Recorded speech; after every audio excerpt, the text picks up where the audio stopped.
दारिद्र्य दहन शिवस्तोत्रम् विश्वेश्वराय नरकार्णवतारणाय कर्णामृताय शशिशेखरधारणाय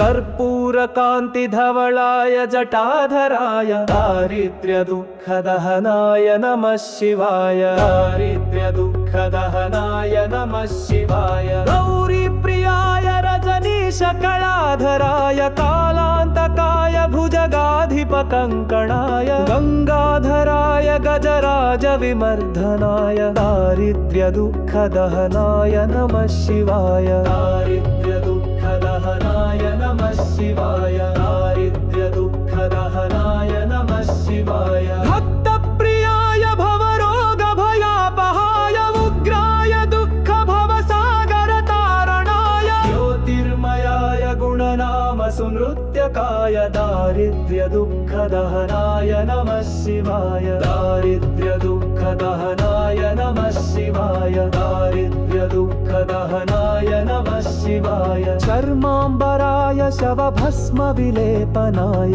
फालेक्षणाय मणिकुण्डलमण्डिताय मञ्जीरपादयुगलाय जटाधराय दारिद्र्यदुःखदहनाय नमः शिवाय दारिद्र्यदुःखदहनाय नमः शिवाय पञ्चाननाय फणिराजविभूषणाय हेमाङ्कुशाय भुवनत्रयमण्डिताय आनन्दभूमिवरदाय तमोपयाय दारिद्र्यदुःखदहनाय नमः शिवाय दारिद्र्यदुःखदहनाय नमः शिवाय भानुप्रियाय भवसागरतारणाय कालान्तकाय कमलासनपूजिताय नेत्रत्रयाय शुभलक्षणलक्षिताय दारिद्र्यदुःखदहनाय नमः शिवाय दारिद्र्यदुःखदहनाय नमः शिवाय दारिद्र्यदुःखदहनाय नमः शिवाय रामप्रियाय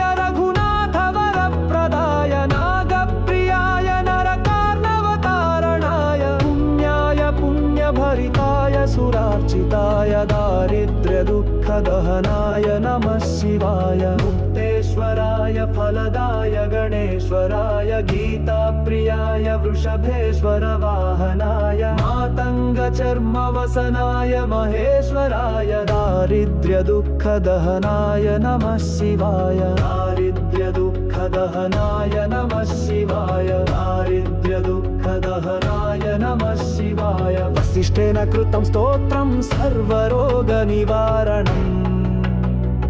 सर्वसम्पत्करं शीघ्रं पुत्रपौत्रादिवर्धनम् त्रिसन्ध्यं यः पठे नित्यं स हि स्वर्गमवाप्नुयात् इति श्रीवसिष्ठविरचितं दारिद्र्यदहन शिवस्तोत्रं सम्पूर्णम्।